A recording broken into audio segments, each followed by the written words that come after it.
warahmatullahi wabarakatuh. Kali ini saya akan memaparkan tentang tugas UAS mata kuliah Kapita Selekta Bahasa Indonesia yang diampu oleh dosen yang terhormat Ibu Tutus Rani Arifa, MPDI. Saya sendiri, Mulkan NPM 18520104, semester ke-6, mahasiswa PKMI Uniska Banjarmasin. Baik, langsung saja. Dalam hal ini ada soal dan jawaban tentang UAS atau tugas yang kami sampaikan di sini. Yaitu yang pertama, kami ambil pembelajaran dengan pendekatan terpadu, dan yang kedua, pengembangan kurikulum di sekolah. Kali ini kita akan jelaskan pembelajaran pendekatan terpadu, kemudian kami akan jelaskan lagi juga pengembangan kurikulum di sekolah. Namun, di antara dua pembelajaran ini, kami ambil salah satunya bagaimana teknis pembelajarannya dengan sistem pendekatan terpadu. Baik, yang pertama, pendekatan terpadu itu seperti apa? Pendekatan terpadu adalah suatu pembelajaran yang mengintegrasikan tema yang overlapping. Overlapping di sini artinya tumbang tindih berlapis. Dari satu pelajaran bisa dengan materi pelajaran yang lainnya jadikan satu. Menurut Collins dan Dixon, metode pendekatan ini adalah dikatakannya integrated learning approach when an authentic event of explanation of topic in the driving force in the curriculum. Artinya, maksudnya adalah siswa itu diajak berpartisipasi atau mengeksplor aktif dalam setiap tema atau topik dalam waktu yang sama. Baik itu materi bahasa Indonesia, IPS, matematika, bisa dijadikan satu dalam satu topik dengan waktu yang sama juga. Tujuannya untuk meningkatkan pemahaman konsep yang dipelajarinya. Jadi, pemahaman mata pelajaran itu dalam satu konsep, beberapa pelajaran bisa dijadikan satu. Dan fungsinya adalah sebagai wadah atau ajang setiap siswa untuk bisa aktif memberikan pemahaman ke mereka tentang keterkaitan antar pelajarannya. Kemudian jenis dari metode atau strategi pendekatan terpadu ini ada 3. Yang pertama yaitu connected atau terhubung. Maksudnya adalah satu materi bisa berhubungan dengan materi-materi berikutnya. Kemudian yang kedua, pembelajaran terpadu metode jaring laba-laba sehingga bisa mengaitkan satu sama lain, maksudnya atau disebut webet. Dan yang ketiga,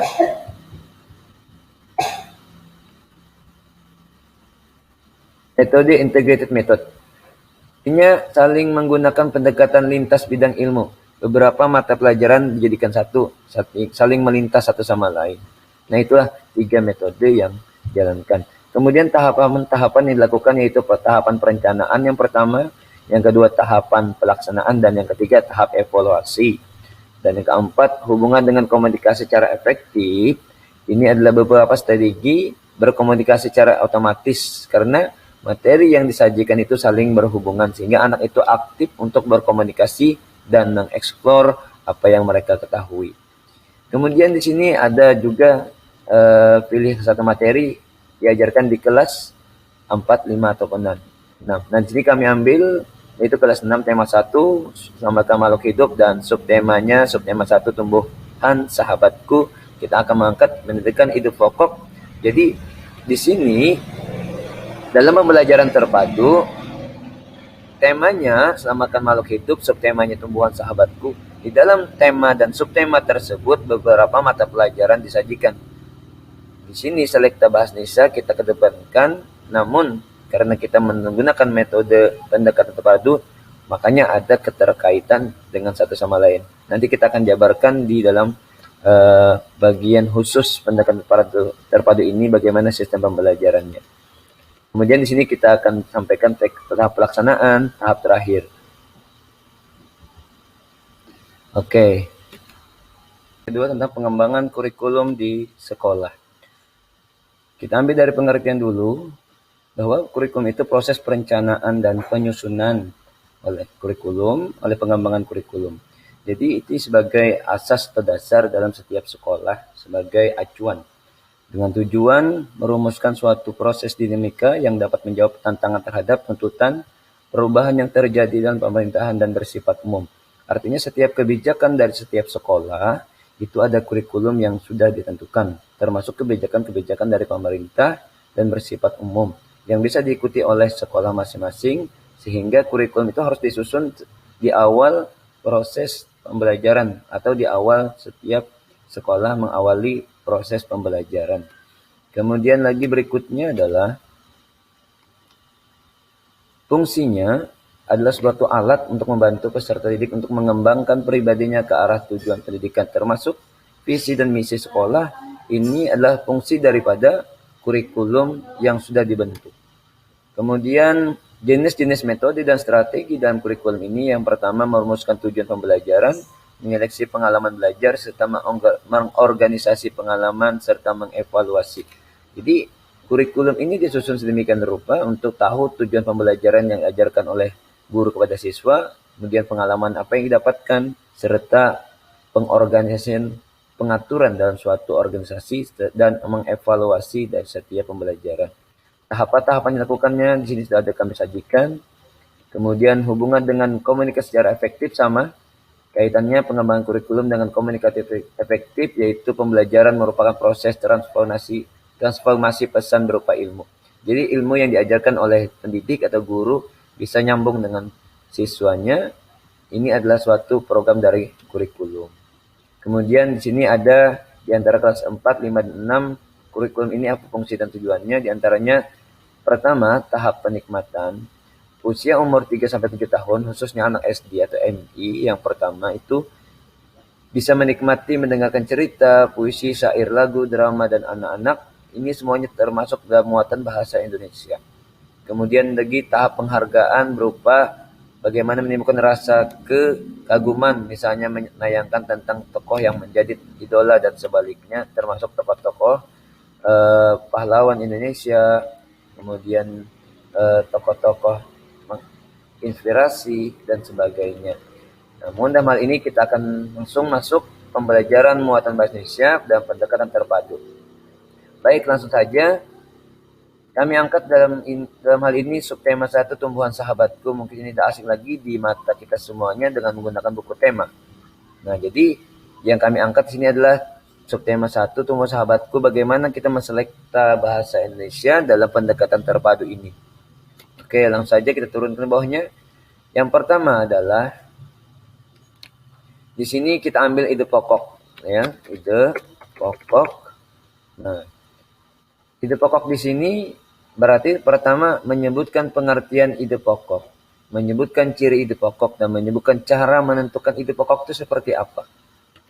Yang pertama, tahap pelaksanaannya memberikan teks bacaan berupa paragraf. Jadi kita berikan dulu materinya, contohnya ada satu paragraf yang sederhana dulu, ini diantaranya.